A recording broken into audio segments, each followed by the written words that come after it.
हर हर महादेव, जय महाकाल। सुबह के 6 बजे हैं और सुबह 7 बजे की जो आरती होती है उसके लिए अभी हम मंदिर की तरफ जा रहे हैं। पार्किंग में गाड़ी में कुछ सामान रखना था तो वो सामान रख के लगा चलो, फिर उसके बाद निकलते हैं आगे। बाकी यहाँ से आरती और दर्शन के बाद हम जाएंगे फिर भैरव मंदिर, जो यहाँ से लगभग 6 किलोमीटर दूर पड़ता है। और भैरव मंदिर दर्शन के बाद फिर देखेंगे आगे का क्या प्लान है। प्लान तो ओमकारेश्वर जाने का भी था, पर देखते हैं अगर आज टाइम बचेगा तो आज यहाँ। सुबह सुबह एमपी में जो सबसे फेवरेट नाश्ता होता है वो होता है चाय और पोहे का। तो जगह जगह उसी की स्टॉल्स लगी हुई हैं। अभी तो हमने नाश्ता करा नहीं है, नाश्ता बाद में करेंगे। पहले ज़रा जिस मेन काम के लिए आए हैं महाकाल जी के दर्शन के लिए, पहले वो दर्शन कर लेते हैं, फिर उसके बाद आगे देखेंगे क्या खाना है क्या पीना है। बाकी रौनक यहाँ सुबह सुबह ही लगी है बाज़ार में, एक बेहतरीन सा माहौल है, लोग बाग इधर उधर घूम रहे हैं। नहीं तो सुबह सुबह 6 बजे और संडे का दिन और लोग इस तरह घूम रहे हो, ये किसी और सिटी में तो पॉसिबल नहीं होता, लेकिन यहाँ पे चल रहा है। दोस्तों, ये वीडियो का दूसरा पार्ट है। मैं उज्जैन बाय रोड आया था और उसके लिए मैंने दिल्ली से मुंबई एक्सप्रेसवे लिया था। तो उस जर्नी की डिटेल्स आप ऊपर आई बटन पे क्लिक करके या नीचे डिस्क्रिप्शन में देख सकते हैं। वैसे उज्जैन बाय ट्रेन और बाय एयर वेल कनेक्टेड है, तो अगर आप देश के किसी भी कोने से बाय एयर आ रहे हैं तो आप नियरेस्ट एयरपोर्ट इंदौर की आप फ्लाइट ले सकते हैं। अदरवाइज उज्जैन का रेलवे स्टेशन है, आप बाय ट्रेन भी आ सकते हैं। दोस्तों, इस मई की गर्मी में भी यहाँ सुबह की ठंडी हवा और मंदिरों की घंटियाँ और हर तरफ गूंजता हर हर महादेव का जयकारा। सच कहूँ तो उज्जैन में सुबह का माहौल अलग ही होता है। अब हम महाकाल मंदिर की दर्शन की लाइन की तरफ जा रहे हैं और दर्शन करने के लिए आपको 2 लाइन मिलेंगी। या तो आप एक जनरल की लाइन में भी लग सकते हैं और वहीं पे एक 250 रुपये की पर्ची कटती है, जिसमें आपको एक अलग लाइन से अंदर पहुंचाया जाता है। और उसका बेनिफिट ये है कि अगर आप 250 रुपये की पर्ची कटवा लेते हैं, ये है वो काउंटर की लाइन जिसकी मैं बात कर रहा हूँ। तो अगर आप ये पर्ची कटवा लेते हैं तो जिस लाइन से आप अंदर होके पहुँचेंगे वो मैं अभी आगे वीडियो में दिखाऊंगा, तो आप थोड़ा सा और ज्योतिर्लिंग के पास से महाकाल जी के दर्शन करते हैं। यहाँ से पर्ची कटवाने के बाद अब हम बढ़ चले आगे की तरफ। लाइन धीरे धीरे आगे बढ़ रही है और इसी दौरान आपको मंदिर परिसर की भव्यता और यहाँ की ऊर्जा महसूस होने लगती है। चारों तरफ शिव भक्ति का माहौल है, कोई जय महाकाल के नारे लगा रहा है, कोई मंत्र जाप में खोया हुआ है। उज्जैन को सिर्फ एक धार्मिक शहर नहीं बल्कि भारत की सबसे प्राचीन सप्तपुरियों में से एक माना गया है। कहा जाता है यहाँ स्वयं काल भी महाकाल के अधीन है, इसीलिए भगवान शिव यहाँ महाकाल के रूप में पूजे जाते हैं। महाकालेश्वर मंदिर भारत के 12 ज्योतिर्लिंगों में से एक है और इसकी सबसे बड़ी खासियत ये है कि यहाँ का शिवलिंग दक्षिण मुखी है। ऐसा स्वरूप बहुत दुर्लभ माना जाता है। मान्यता है कि दक्षिण मुखी ज्योतिर्लिंग तांत्रिक शक्ति और सुरक्षा का प्रतीक होता है। करीब 4-5 मिनट लाइन में बढ़ने के बाद अब आगे मंदिर का मुख्य हिस्सा नजर आने लगा है। जैसे जैसे हम गर्भगृह के करीब पहुंच रहे हैं, मन की उत्सुकता बढ़ती जा रही है।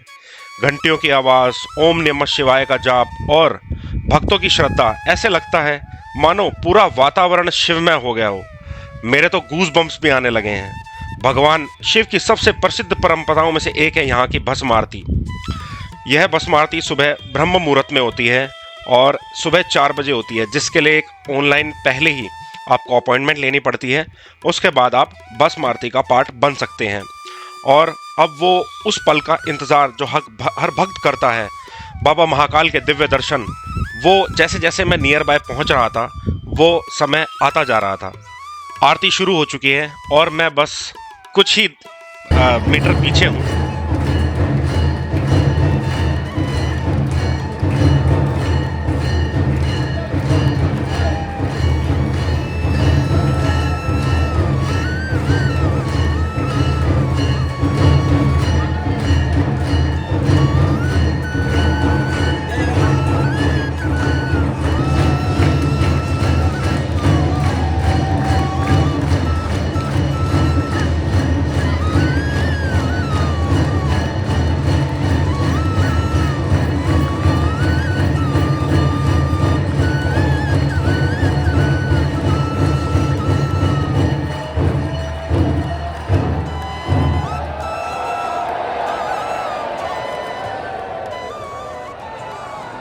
और दोस्तों, अब वो पल जिसका हर भक्त इंतज़ार करता है, बाबा महाकाल के दिव्य दर्शन।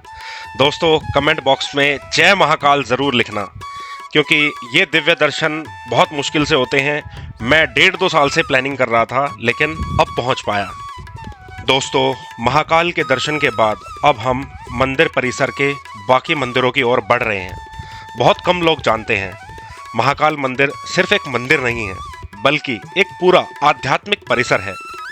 सबसे पहले यहाँ श्री गणेश जी का मंदिर आता है। मान्यता है कि महाकाल के दर्शन के बाद गणेश जी का आशीर्वाद लेना शुभ माना जाता है, तो गणेश जी का आशीर्वाद जरूर लीजिएगा। इसके बाद ऊपर की ओर स्थित है ओंकारेश्वर महादेव मंदिर। यहाँ का वातावरण काफ़ी शांत और ध्यान में महसूस होता है। भीड़ भाड़ के बीच यह जगह अलग ही सुकून देती है। मंदिर परिसर में माता पार्वती, भगवान कार्तिकेय और नंदी महाराज जी के दर्शन भी जरूर कीजिएगा। विशाल नंदी प्रतिमा के आगे बैठकर जो शांति महसूस होती है, उसे शब्दों में बताना तो बहुत मुश्किल है। महाकाल मंदिर के पास ही स्थित है हरसिद्धि माता मंदिर। फिलहाल हरसिद्धि माता मंदिर तो हम नहीं जा रहे हैं, क्योंकि प्रीमाइसेस में ही इतने मंदिर हैं जिनको हम एक्सप्लोर कर रहे हैं। यह उज्जैन के प्रमुख शक्तिपीठों में से एक माना जाता है। नवरात्रि में यहाँ जलने वाले विशाल दीप स्तंभों का दृश्य बेहद अद्भुत लगता है। उज्जैन का एक और रोचक तथ्य है, प्राचीन समय में यहाँ से समय और खगोल विज्ञान की गणना की जाती थी। इसी वजह से उज्जैन को भारत का प्राचीन टाइम कैपिटल भी कहा जाता है। अब महाकाल जी के दिव्य दर्शन के बाद समय है आगे बढ़ने का, और अगला मंदिर हमारा जो है वो है श्री काल भैरव मंदिर।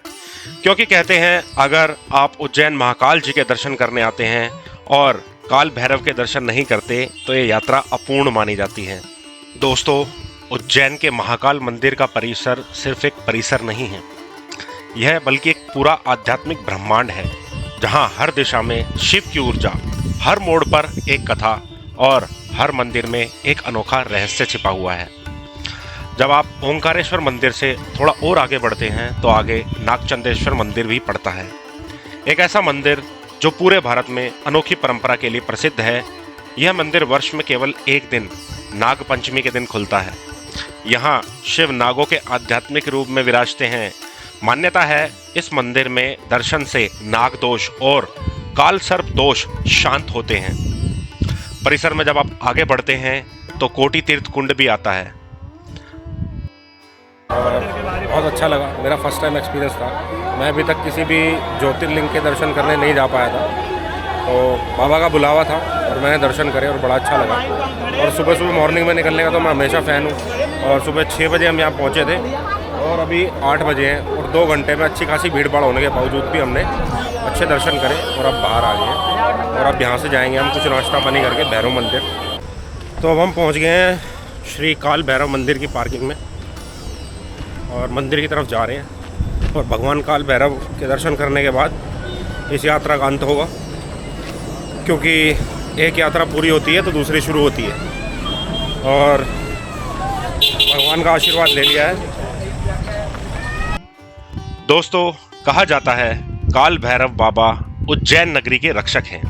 उन्हें इस शहर का कोतवाल भी कहा जाता है, यानी उज्जैन की रक्षा का जिम्मा स्वयं काल भैरव बाबा के पास है। जैसे जैसे हम मंदिर के करीब पहुंचते हैं, यहाँ का माहौल थोड़ा अलग महसूस होता है।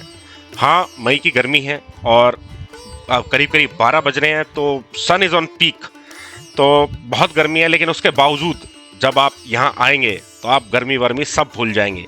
महाकाल मंदिर की भक्ति और शांति के बाद यहाँ एक रहस्यमय शक्ति का एहसास होता है। काल भैरव भगवान शिव का उग्र और रौद्र रूप माने जाते हैं। दोस्तों, बने रहिएगा वीडियो में, क्योंकि मैं आपको लेके जा रहा हूँ सीधा गर्भगृह के अंदर। यह मंदिर तंत्र, साधना और अघोर परंपरा से भी जुड़ा हुआ है। कहा जाता है, प्राचीन समय में यहाँ अघोरी साधु साधना करते थे, और बात उस समय की है जिसके कारण यह मंदिर पूरी दुनिया में प्रसिद्ध है। यहाँ भगवान काल भैरव को प्रसाद के रूप में शराब भी अर्पित की जाती है। जी हाँ, यह सुनने में जितना अलग लगता है, उतना ही आश्चर्यजनक और अनुभव यहाँ देखने को मिलता है। भक्त शराब की बोतल लेकर आते हैं और पुजारी उसे अर्पित करते हैं। जब मैंने इस चीज़ की इंक्वायरी यहाँ पे शॉप्स पे जो लगी हुई हैं अगल बगल में वहाँ पे की कि यहाँ पे अवेलेबल है या नहीं, तो उन्होंने बोला कि गवर्नमेंट के अपडेट के अनुसार आपको लेके आनी होगी, क्योंकि 8 किलोमीटर के प्रमाइसेस में अब आपको कोई भी वाइन शॉप अवेलेबल नहीं है। तो अगर आप काल भैरव पे मदिरा चढ़ाना चाहते हैं, ऐसा कोई मैंडेटरी नहीं है, लेकिन अगर आप चाहते हैं तो आप प्लीज़ कैरी करके लेके आइए अपने साथ। अदरवाइज जो यहाँ प्रसाद अवेलेबल है आप वो भी चढ़ा सकते हैं। मंदिर के अंदर का वातावरण बेहद शक्तिशाली महसूस होता है। यहाँ आने वाले भक्त अपने आप को सौभाग्यशाली मानते हैं कि उन्हें काल भैरव जी के दर्शन का सौभाग्य प्राप्त हुआ। भगवान काल भैरव उन्हें नकारात्मक शक्तियों और बुरी नज़र से बचाते हैं। दोस्तों, श्री काल भैरव मंदिर शिप्रा नदी के पास स्थित है और यहाँ भक्त विशेष रूप से सुरक्षा, साहस और मानसिक शांति की कामना लेकर आते हैं। तो बोलो जय महाकाल।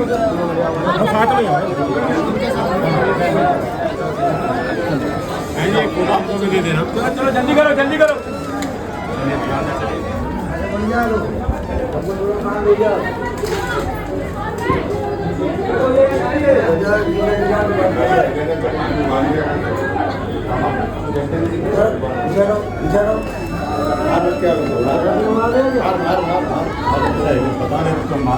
ये किसको दे दें?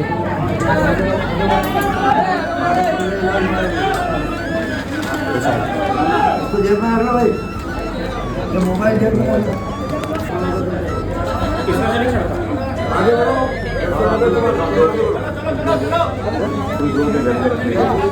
गर्भगृह के दर्शन करने के बाद जब हम बाहर निकले तो हमें यहाँ कुछ इस तरह का नज़ारा मिला। यहाँ लोग धागा बांधते हैं, मन्नत मांगते हैं और जब मन्नत पूरी आती है तो दोबारा यहाँ पे वापस आते हैं। यहाँ आपको कई साधु संत और अघोरी बाबा भी दिखाई देंगे जो शिव साधना में लीन रहते हैं। उनकी उपस्थिति इस जगह को और भी रहस्यमय बना देती है। अब धीरे धीरे हमारी आध्यात्मिक यात्रा अंतिम पड़ाव की ओर बढ़ रही है। महाकाल की दिव्यता और काल भैरव बाबा की शक्ति दोनों का अनुभव एक ही दिन में करना सचमुच बहुत ही अद्भुत है। कमेंट बॉक्स में ज़रूर लिखें जय महाकाल, जय काल भैरव। दोस्तों, उज्जैन सिर्फ एक शहर नहीं है बल्कि एक अनोखी ऊर्जा है जो मन को भीतर से बदल देती है। तो दोस्तों, मैं 2 से 3 दिन हो गए हैं मुझे उज्जैन में, और इस पूरे ड्यूरेशन में मैं सर्च कर रहा था एक ऑथेंटिक प्लेस जहाँ पे मुझे अच्छा खाना मिल जाए। और मैंने कई जगह ट्राई किया, लाइक महाकाल मंदिर के आसपास और बस स्टैंड के आसपास, बट उतना अच्छा फूड मुझे मिल नहीं रहा था, मतलब it was not at par. तो अभी मैं एक जगह आया था जो शिवाय सात्विक फैमिली रेस्टोरेंट के नाम से है। ये पीछे मेरा रेस्टोरेंट है और मैंने यहाँ पे खाना खाया और खाना सच में बहुत ऑसम था। और सबसे बड़ी बात है कि यहाँ के रेट्स भी रीज़नेबल है, मतलब आपको कहीं भी ऐसा नहीं लगेगा कि आप बहुत ज़्यादा एक्स्ट्रा अमाउंट पे कर रहे हैं जो भी आप खा रहे हैं। कुछ थोड़ा सा मैं इनका दिखा देता हूँ आपको। काफ़ी बड़ा एरिया है वैसे तो, और कूलर वगैरह भी लगाया हुआ है जिस हिसाब से गर्मी चल रही है। और ये हमने अभी पनीर और आलू मटर की सब्ज़ी खाई है जो कि बहुत ही टेस्टी थी। तो अगर आप उज्जैन आ रहे हैं और आपको अच्छा खाना खाना है तो आप यहाँ पे आ सकते हैं। इनका डिस्क्रिप्शन में मैं लोकेशन लिंक और कॉन्टैक्ट नंबर डाल दूँगा। वैसे जो मेन हाईवे है, जब आप एंटर करेंगे महाकाल मंदिर की तरफ मेन हाईवे से, तो ये मेन हाईवे पे ही पड़ता है। तो मुझे लगा कि मुझे शेयर करना चाहिए, क्योंकि अच्छा फूड बाहर जाके मिल जाए तो कोई दिक्कत होती नहीं है, क्योंकि खाना और रुकना यही 2 चीज़ें अच्छी होनी चाहिए, बाकी सब तो चीज़ें ऊपर नीचे चलती रहती हैं। चलिए दोस्तों, फिर मिलते हैं। काल भैरव मंदिर के दर्शन हो चुके हैं और इसी के साथ उज्जैन की यात्रा संपन्न हो गई है, क्योंकि कहते हैं कि अगर आप महाकाल के दर्शन करने आ रहे हैं तो काल भैरव के दर्शन करे बिना ये यात्रा पूरी नहीं होती। तो काल भैरव जी के दर्शन कर लिए। हालांकि वहाँ पे बहुत ज़्यादा रश था, लेकिन कोई बात नहीं, जब तक आप थोड़ी मेहनत नहीं करते तो तब तक यात्रा भी सफल नहीं होती। तो वहाँ के दर्शन होने के बाद अब फ़िलहाल फाइनली मुझे यहाँ एक CNG पंप भी मिल गया है। तो मैंने सोचा चलो जब यहाँ पे अवेलेबल है, क्योंकि जब मैं मुंबई एक्सप्रेसवे से आया था तो वहाँ पे अवेलेबिलिटी बिल्कुल नहीं थी, तो अगर यहाँ पे अवेलेबल है तो डलवा लेते हैं। थोड़ा सा रश है, मैं आपको दिखा देता हूँ। ये मेरे आगे कुछ 7-8 गाड़ियाँ लाइन में हैं। इंडियन ऑयल का यहाँ पे CNG पंप और पेट्रोल पंप दोनों है। तो दोस्तों आशा करता हूँ ये यात्रा आपके दिल के करीब रही होगी। अगर करीब रही हो तो कमेंट में ज़रूर लिखें हर हर महादेव, जय महाकाल। तो मिलते हैं एक और नई यात्रा पर, तब तक के लिए ट्रैवल, स्माइल, रिपीट, क्योंकि सफ़र ही तो ज़िंदगी है।